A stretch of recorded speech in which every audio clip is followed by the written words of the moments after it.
रजब भट्ट तशद्दुद का मामला बिल आखिर एफआईआर दर्ज हो चुकी है और सबसे खतरनाक बात यह है कि एफआईआर बैरिस्टर अली इशफाक की मुद्दत में ये दर्ज की गई कि रजब भट्ट के पास एक बैग था और उस बैग के अंदर 3 लाख रुपए थे और वो 3 लाख रुपए वहां पर जो है वो लड़ाई के दौरान जो है इन्होंने चोरी किया और 15 नामालूम वकला पर भी जो है ना एफआईआर और रियाज सुलंगी और अब्दुल फतह चांडिया जो है वो नॉमिनेटेड है कि रजब भट्ट ने खुद कहा है कि अब मेरी बारी का इंतजार करना।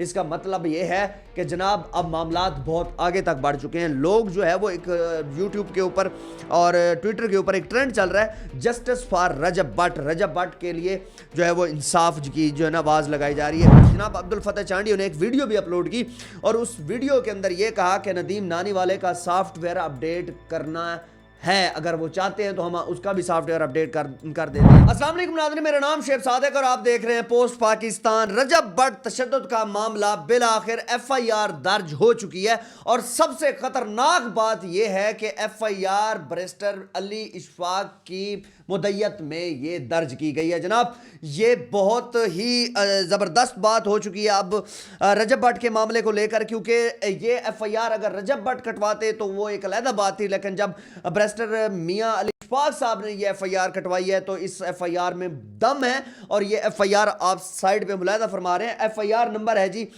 290/2025 सिटी कोर्ट थाना सिटी कोर्ट में ये 9 बजे एफआईआर दर्ज होती है और इस एफआईआर के अंदर जो दफात लगाए गए हैं वो 506/337 ए 382 147 और 148 ये एफआईआर की जो दफात हैं ये इस पे जो है ना वो दर्ज की गई है। जनाब मुद्दई जो है वो मियां अली इशफाक साहब हैं और इसमें सबसे जो बड़ी दफ़ा लगी हुई है वो 382 की दफ़ा लगी हुई है, चोरी की दफ़ा है। और ये दफ़ा जो है वो 382 की जो दफ़ा लगाई गई, इसमें एक चीज़ लिखी गई है कि बैरिस्टर अली इशफाक साहब है, उन्होंने ये चीज़ मेंशन की है जनाब कि रजब भट्ट के पास एक बैग था और उस बैग के अंदर 3 लाख रुपए थे और वो 3 लाख रुपए वहाँ पर जो है वो लड़ाई के दौरान जो है इन्होंने चोरी किए हैं। और किन चोरी किए हैं और ये एफआईआर जो है वो दर्ज हुई है जनाब अब्दुल फतह चांडिया और रियाज सुलंगी के ऊपर जो है एफआईआर दर्ज हुई है और 15 से 20 नामालूम अफराद हैं। जनाब ये नामालूम 15 से 20 अफराद जो है ये भी खतरे में है और जो एफआईआर हुई है ये बड़ी सॉलिड एफआईआर है और इस एफआईआर के ऊपर जो है वो कार्रवाई अब होना शुरू हो जाएगी। जनाब सोचने वाली बात है कि वकील ने ही वकील के ऊपर अब एफआईआर करवा दी है और बड़ी मैं समझता हूं कि ये जो बैरिस्टर लेवल के जितने भी जो वकील होते हैं ये बाहर से तालीम हासिल करके आए होते हैं और इनकी जो वकालत है, इनकी जो वकालत के अंदर जो दम होता है वो कमाल का होता है। और अली इशफाक साहब जो है वो बड़े ख़ानदानी बंदे हैं। आपने देखा होगा कि इमरान रियाज के मामले को लेकर हमने देखा था कि उन्होंने किस तरीके से अपनी दोस्ती निभाई और किस तरीके से जो है वो हर जगह पर जहाँ पर भी उनके ऊपर एफआईआर दर्ज होती थी वहाँ पर पहुँच जाते थे। और इसी तरह मैं आपको एक और चीज़ भी बताता जाऊँ, जनरल फैज़ के भी वकील बैरिस्टर अली इशफाक साहब ही हैं। जनाब उन्होंने खुद ही कहा कि रजब भट्ट मेरा भाई है और रजब भट्ट के ऊपर जो भी मसला होगा मैं जो है वो साथ खड़ा हूँगा और वाकई जो है वो साथ खड़े हैं। मैं आपको एक चीज़ बताता जाऊँ कि हालांकि ये इतनी बड़ी जो है ना वो मसला नहीं था कि अली इशफाक जो है वो कराची पहुँचे और कराची जो है वो जब पहुँचे तो वो सारा कुछ रजब भट्ट के लिए ही कर रहे थे। जनाब ये बड़ी जो है वो एक दोस्ती की एक समझने की एक आला मिसाल है। और 15 नामालूम वकला पर भी जो है ना एफआईआर और रियाज सुलंगी और अब्दुल फतह चांडिया जो है वो नॉमिनेटेड है। अली इशफाक ये कोई इल्ज़ाम नहीं लगा रहे। मैं आपको एक बात बता दूं कि इतना बड़ा जो वकील होता है ना, ये वकील बैरिस्टर लेवल का जो वकील होता है वो किसी के ऊपर इल्ज़ाम नहीं लगाता कि वो अपनी जो है ना वर्थ जो है वो डाउन नहीं करता। वो अगर कोई बात है तो उसने वही बात की है और वकालत ही यही है। मैं आपको हकीकत बताऊं कि कल क्या हुआ कि बैरिस्टर अली इशफाक साहब जो है वो जो अब्दुल फतह चांडिया उनके दरमियान जो है वो काफ़ी सारी बहस हुई और ये बहस हुई कि जनाब मुझे ये बताओ कि क्या यही वकालत है, क्या यही वकालत का आला स्टैंडर्ड है, क्या यही सारा सिस्टम है, क्या आप लोग दिहाड़ियां लगा रहे हैं। जो भी बात उन्होंने की वो उस वकील के सामने की। और मैं आपको एक चीज़ बताऊं कि कल जो वकीलों ने वहां पर अपनी एक अदालत लगा ली, ये अदालत मुझे एक चीज़ बताएं कि जब अदालत के अंदर ही जो है जब मावरा अदालत के अंदर कत्ल हो जाता है तब भी वकील चीख रहे होते हैं, चिल्ला रहे होते हैं। आज ये जो सारा काम हुआ ये रजब भट्ट के ऊपर जो हुआ, अब इसके ऊपर भी मजम्मत बनती है। अब इनके ऊपर जो FIR हुई है अब ये भुगतेंगे। और मैं आपको एक बात बता दूं कि रजब भट्ट ने खुद कहा है कि अब मेरी बारी का इंतजार करना। इसका मतलब ये है कि जनाब अब मामलात बहुत आगे तक बढ़ चुके हैं। लोग जो है वो एक यूट्यूब के ऊपर और ट्विटर के ऊपर एक ट्रेंड चल रहा है, जस्टिस फॉर रजब भट्ट। रजब भट्ट के लिए जो है वो इंसाफ की जो है ना आवाज लगाई जा रही है।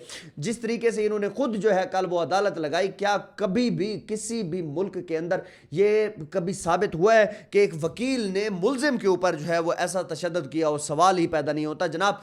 ये मैं आपको एक बात बता दूं कि सिंधियों के ऊपर, कराची वालों के ऊपर और वकला के ऊपर जो है ना एक बहुत बड़ा धब्बा लग चुका है, क्योंकि इन्होंने जो काम किया ये इंतहाई घटिया काम किया। इस तरह कभी भी नहीं किया जाता, कभी भी मेहमान नवाजी ऐसे नहीं की जाती। जनाब अब्दुल फतेह चांडियो ने एक वीडियो भी अपलोड की और उस वीडियो के अंदर यह कहा कि नदीम नानीवाले का सॉफ्टवेयर अपडेट करना है, अगर वो चाहते हैं तो हम उसका भी सॉफ्टवेयर अपडेट कर देते हैं। जनाब मैं समझता हूं कि अब इनके ऊपर कार्रवाई होनी चाहिए। और वजीर दाखिला सिंध जो है उन्होंने भी इस चीज़ का नोटिस लिया है और इसके साथ साथ जो है वो बैरिस्टर अली इशफाक साहब जो हैं वो चीफ जस्टिस के पास भी जाने लगे हैं इस मामले को लेकर। जनाब ये पाकिस्तान में पहली बार ऐसा मसला हुआ है, इससे पहले कभी भी इतना बड़ा ये काम नहीं हुआ कि एक मुल्जिम को जो कि अदालत के अंदर पेश हो रहा है तो उसको जो है वो मारा पीटा जाए और उसके ऊपर जुल्म किया जाए। जनाब काफ़ी सारे लोगों ने जो है वो एक जो है वो लाइसेंस कैंसिल कराने की जो है वो बात की है कि लाइसेंस इनका कैंसिल होना चाहिए, कार्रवाई होनी चाहिए। एक एप्लीकेशन सर्कुलेट कर रही है, वो एप्लीकेशन फैक्ट है। मियां अली इशफाक साहब ने जो है वो कराची बार को जो है ना ये एप्लीकेशन लिख दी है कि जनाब इनका लाइसेंस जो है वो कैंसिल करना चाहिए। जनाब एक चीज़ मैं आपको बताता जाऊं कि नदीम नानीवाला ने जिस तरीके से दोस्ती का हक अदा किया, क्या कमाल है कि उस बंदे ने रजब भट्ट को जो है वो अपने बाहों में ले लिया। बेशक एक छोटी सी जान थी, एक बच्चा सा है वो, उस तरीके से जो है ना उसने अपने जो है ना उसको छुपाने की कोशिश की और उसको जो है ना वहाँ पर भी जो है ना चोट लग गई। लेकिन एक चीज़ मैं आपको बताऊँ कि अगर फॉर एग्जांपल रजब भट्ट यहाँ पर इस वकील के ऊपर हाथ जो है ना उठा लेता तो फिर मामला कहीं और निकल जाता। ये एक पॉजिटिव जेस्चर था कि वहाँ पर जो है रजब भट्ट ने किसी के ऊपर हाथ नहीं उठाया। बिल्कुल सही किया, कानूनी मामले को लेकर साथ चलना चाहिए। किसी को जो है ना वो अगर एक बंदा इस तरह का बिहेव कर रहा है तो दूसरे को जो है ना वो इस तरीके से नहीं करना चाहिए। कानून है, कानून जो है ना वो मैं समझता हूँ कि मियाँ अली इशफाक साहब जो है बैरिस्टर ये बहुत मंजे हुए वकील हैं। और बता दूं मैं आपको ये इस मामले को लेकर आगे जाएंगे और ये चीज़ कभी जो है ना वो अब पीछे नहीं हटने वाले या इस मामले के ऊपर मैं नहीं समझता कि सुलह हो जाए, क्योंकि अब FIR दर्ज हो चुकी है। लाहौर में वकला बरादरी कह रही है कि जनाब हम रजब भट्ट का भी यहाँ पर इस्तकबाल करेंगे और यहाँ पर आए तो खुशबू लगा कर आए। जनाब मुझे एक चीज़ समझ नहीं आती कि चलो लाहौर में, कराची में तो जो कुछ हुआ, लेकिन अब क्या लाहौर में भी ऐसा होगा? या अगर आप वकला हजरात जितने भी मिलकर ये सारी चीज़ें आप बता रहे हैं, ये चीज़ें आप करेंगे तो आपके जो जूनियर वकला हैं वो क्या करेंगे? फिर आप अपने जूनियर वकीलों क्या जो है वो उनके सामने रख रहे हैं? क्या वो फ्यूचर में भी इस तरह करना शुरू कर देंगे? ये एक बहुत बड़ा सवालिया निशान है।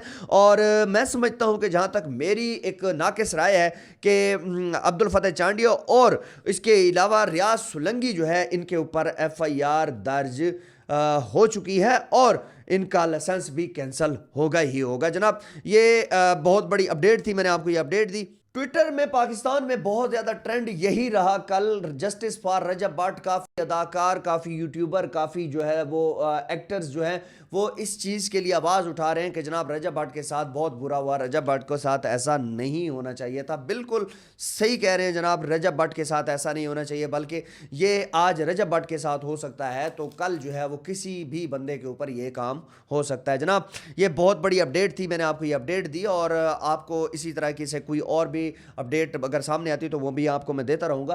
पोस्ट पाकिस्तान चैनल को लाजमी सब्सक्राइब कीजिएगा, वीडियो को लाजमी शेयर कीजिएगा। आपका बहुत शुक्रिया, अल्लाह हाफिज़।